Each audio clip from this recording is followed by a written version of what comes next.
that's going to be an avenue in which I kind of express the emotions that I've sort of reflected on throughout the day. So that's where I'm going to kind of begin to practice that and put it into practice so that we can kind of communicate and I can express whatever I'm feeling and then she can express whatever she's feeling. What's going on, YouTube family? Welcome back to the channel. Thank you so much for stopping by.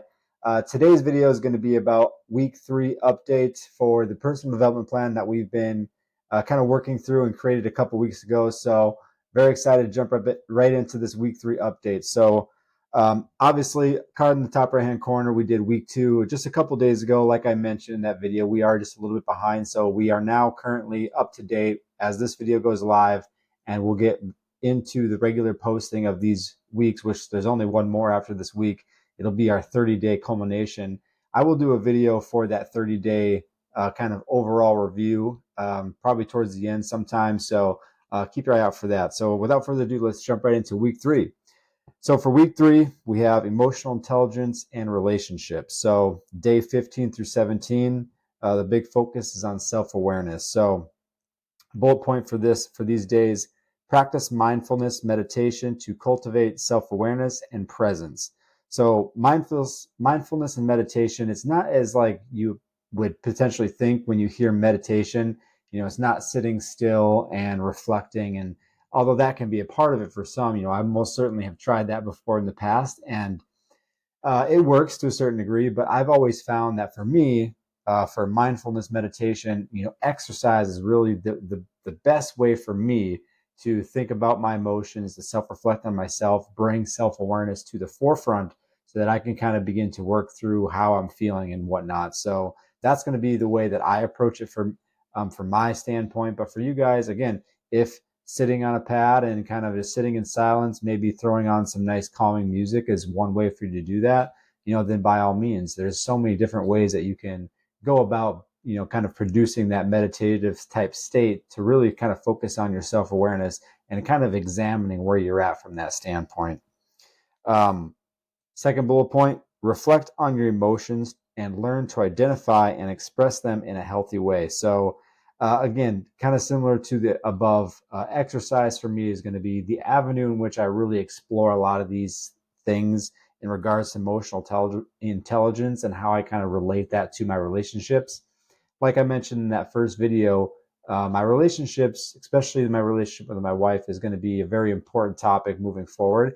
It's something that I needed the most improvement on. So that's going to be kind of that's my why behind the creation of this personal development plan. So I use exercise as a way to reflect on my emotions, as I just mentioned.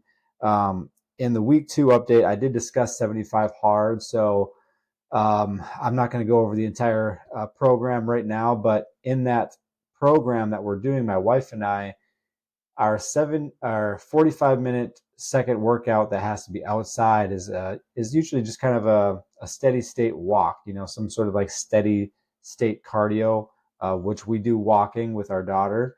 That's going to be an avenue in which I kind of express the emotions that I've sort of reflected on throughout the day. So that's where I'm going to kind of begin to practice that and put it into practice so that we can kind of communicate and I can express whatever I'm feeling and then she can express whatever she's feeling. But again, whatever works for you guys, whatever it is you do with your wife or your kids or your friends, is, by all means, there's so much stuff that you can do to make this work for yourself.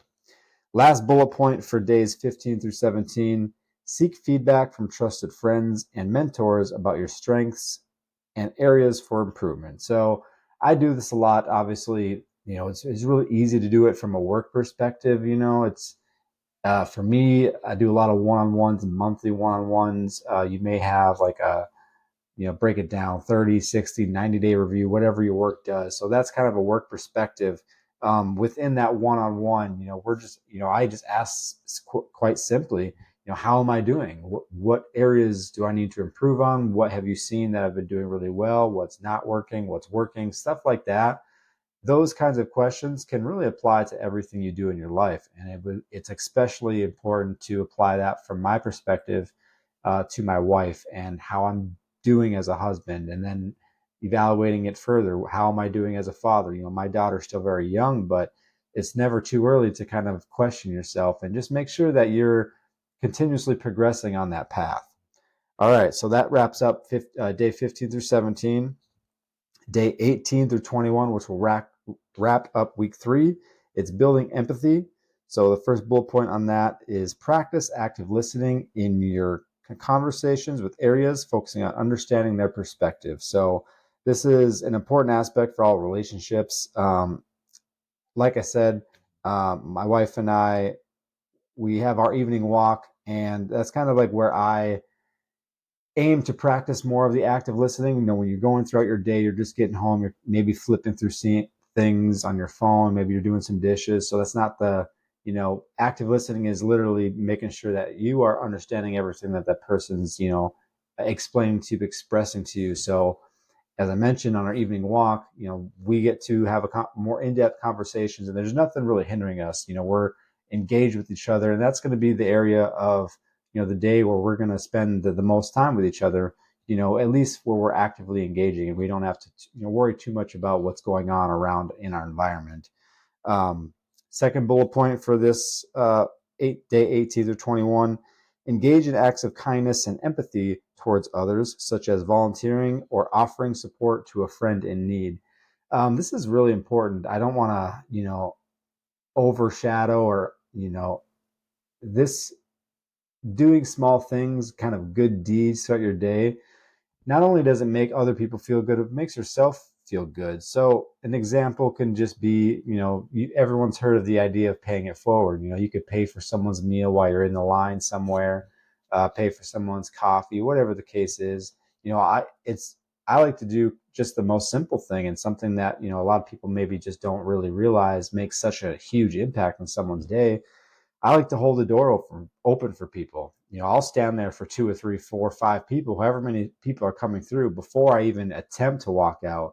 I really enjoy just like to see the reaction on people's face. Like when I do that, it's a lot of smiles. It's a lot of, it's like some people are just like, okay, thank you. Or you get maybe a few people that kind of just walk through and don't say much, but there's going to be the times where someone goes, oh, thank you so much, I really appreciate it, and then you might carry on a conversation that you never really thought that would happen, and that can change someone's day. And as I mentioned, in return, you're gonna feel really good about that interaction that you had, and it's gonna make you feel like there's really, there's good in this world when there's so much stuff that you just kind of see everywhere. Everything seems to be on fire. So creating this good in your life, this is kind of where it can stem from. It can stem from these really small moments that are very powerful in making sure that not only does that person have a great day, but you have a wonderful day as well.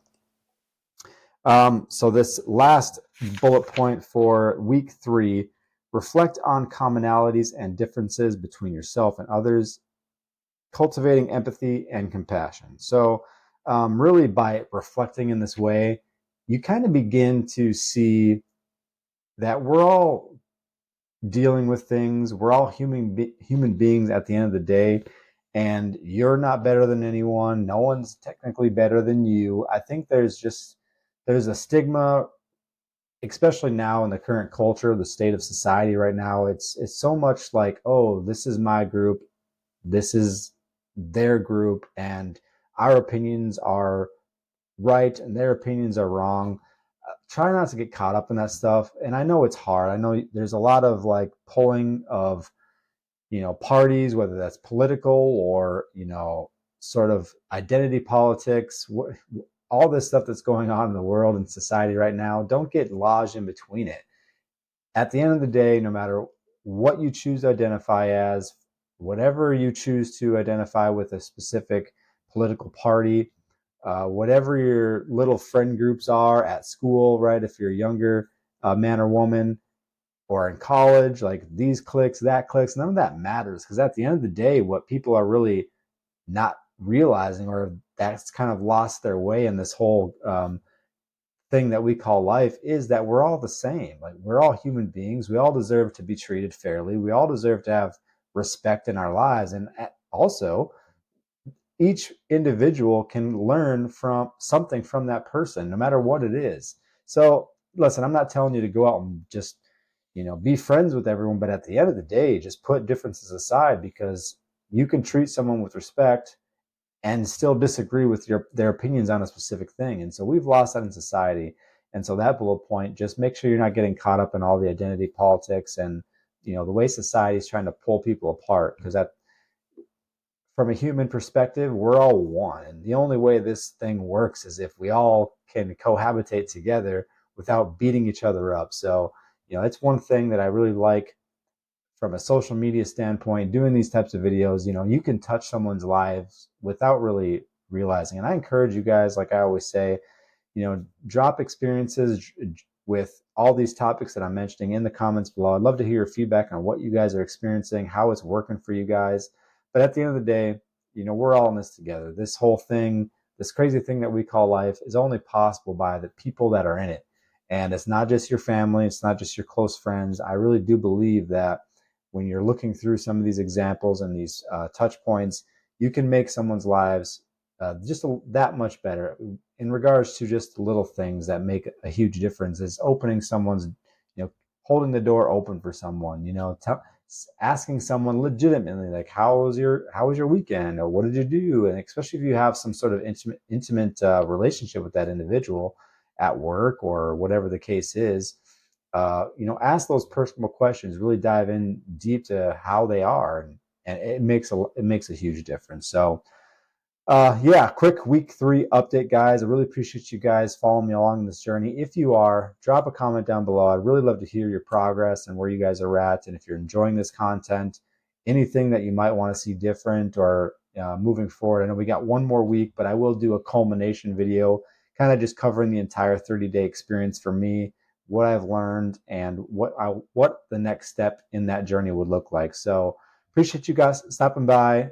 We'll see you in the next video. Thanks again.